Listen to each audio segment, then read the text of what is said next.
நான் லக்ஷ்மி. இது bed time story. கதையோட பெயர் கொழுக்கட்டை. ஒரு ஊர்ல சச்சா சச்சின்னு 2 பேர் இருந்தாங்க. 2 பேரும் நல்லா சாப்பிடுவாங்க. அப்படி ஒரு நாள் அவங்க பக்கத்து வீட்டுல இருந்து ஒரு சூப்பரான வாசனை வந்துச்சு. அது என்னவா இருக்கும்னு வெளியே வந்து பார்த்தாங்க. அந்த வீட்டுல கொழுக்கட்டை செஞ்சுட்டு இருந்தாங்க.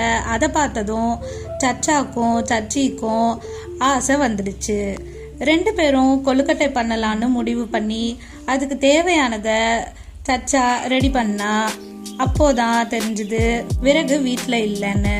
உடனே 2 பேரும் பக்கத்துல இருந்த காட்டுக்கு விறகு எடுத்துட்டு வரதுக்காக போனாங்க. அங்க நல்ல விறகெல்லாம் பார்த்து 2 கட்டா கட்டி வச்சுட்டு சச்சா ஒரு விறகும் சிச்சி ஒரு விறகும் எடுத்துக்கிறதா இருந்தாங்க. சிச்சி விறக தலை மேல வச்சுக்கிட்டா. ஆனா சச்சாவுக்கு வைக்க முடியல. அந்த சமயத்துல அந்த காட்டுல இருந்த சிறுத்தை வந்தது.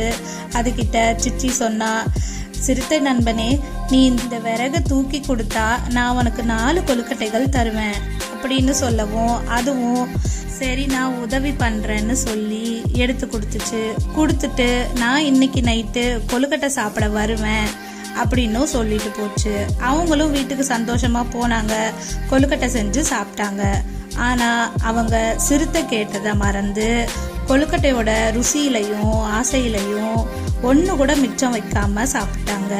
தட்டு காலியானதும் யோசிச்சாங்க, ஐயோ சிறுத்தை வந்து கேட்டா என்ன செய்யறதுன்னு.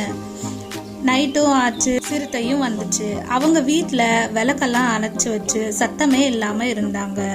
சிறுத்தை அங்க வந்து கேட்டுச்சு, யார் இங்கே, என் பங்கு கொழுக்கட்டை எங்கே அப்படின்னு வீட்டுக்குள்ள வந்தது. சச்சாவும் சிச்சியும் முன்னாடியே ஒரு யோசனை வச்சிருந்தாங்க.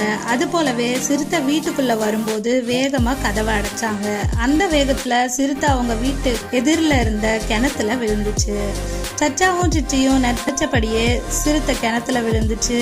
இவங்க 2 பேரும் அது செத்துடுச்சான்னு பார்க்க போனாங்க. அந்த கிணத்துக்கு கீழே இருக்கிற பாசி வலிக்கு அவங்களும் கிணத்துக்குள்ளேயே விழுந்தாங்க.